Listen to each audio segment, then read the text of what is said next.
morning friends.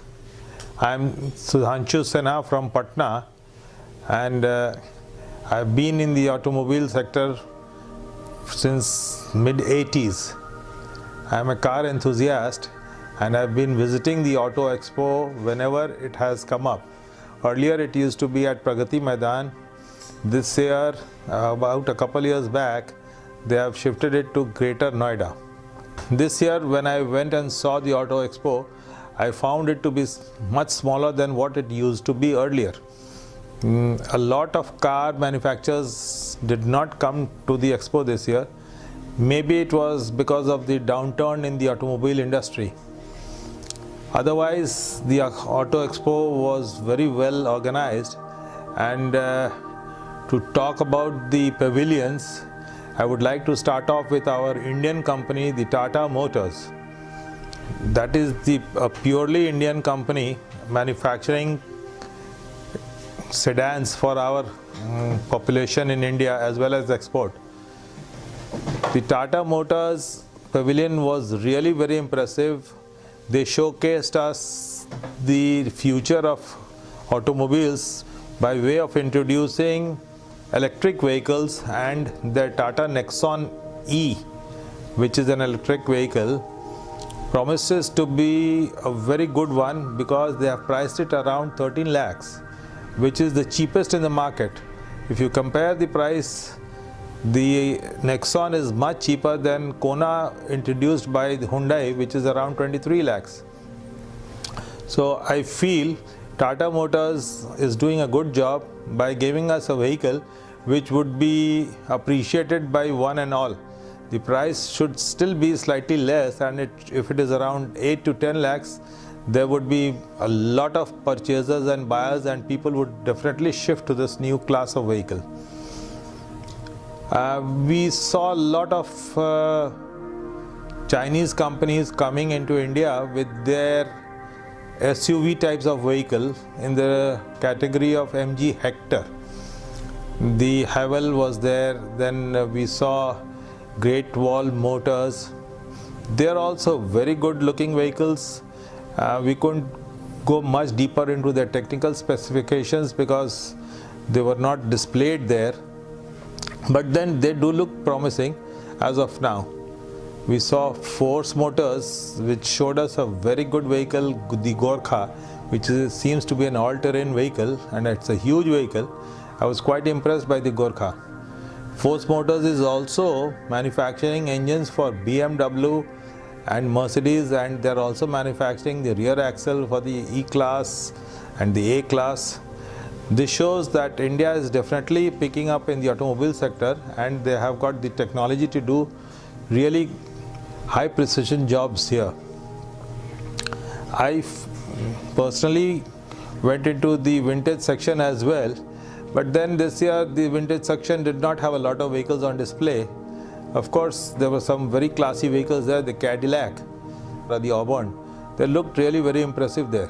The owners of those vehicles have really maintained it well, and they have restored it to their original glory. The MG Motors also displayed their small sports car, and that was also really very impressive, and it was really very well kept and very well maintained. It's back to its original glory. In fact, it looks better than the original ones. In the two-wheeler sector also, we saw a lot of electric vehicles coming up, and particularly speaking about E-Jitender was one motorbike which promises to be a really good one, and they have priced it also very competitively at about 1,09,000 or so. So that is also a good advent into this electric field, I would say. And the component sector and the tool sector was not there at the Greater Noida pavilion. They have showcased it at Pragati Maidan. So that is another huge area which I am not going to talk about right now. So they have bifurcated it into two sections, and that was a good idea to do so.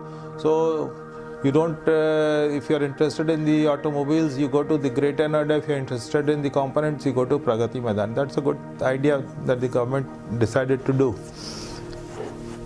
This is a biannual event, and I've been coming here and practically I've seen all the expos, and I think it has started some time back in the 80s, and we've seen the development of vehicles over this period of time. It definitely has come a long way with lots of electronics and internet and computers getting into the vehicles. So the vehicles of today are definitely much better.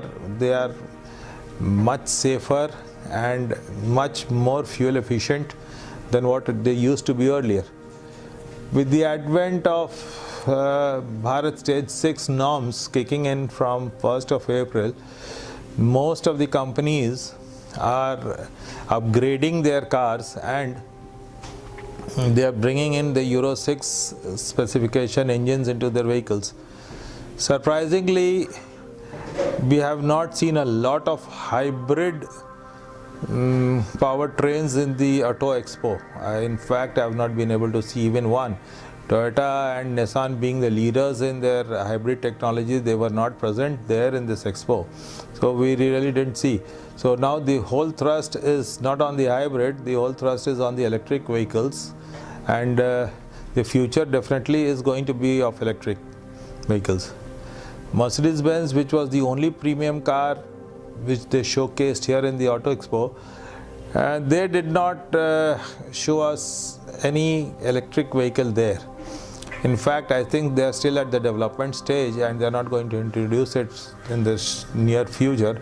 Maybe 5 years down the line they will come up with an electric vehicle, and that would be in the premium sector.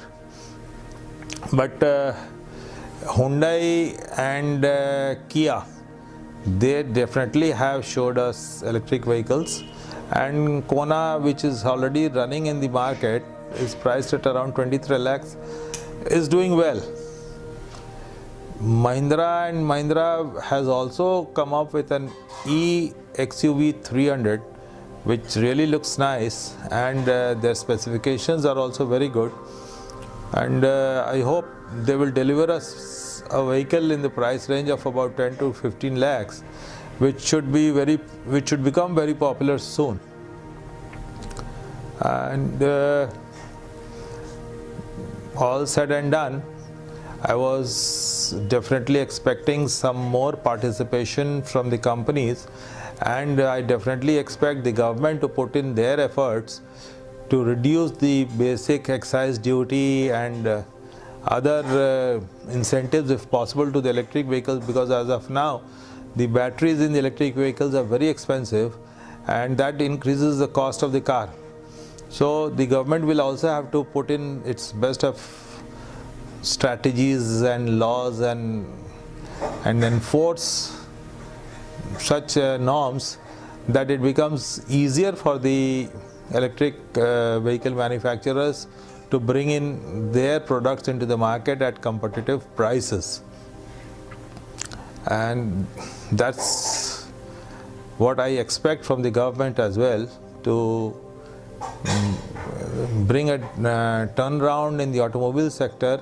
The technology is changing, so the companies are doing their part in research and development. The government also has to look into how they can incentivize the companies to produce vehicles at a lower cost.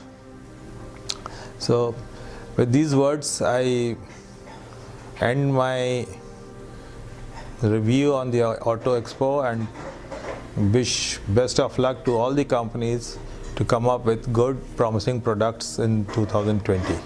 Thank you.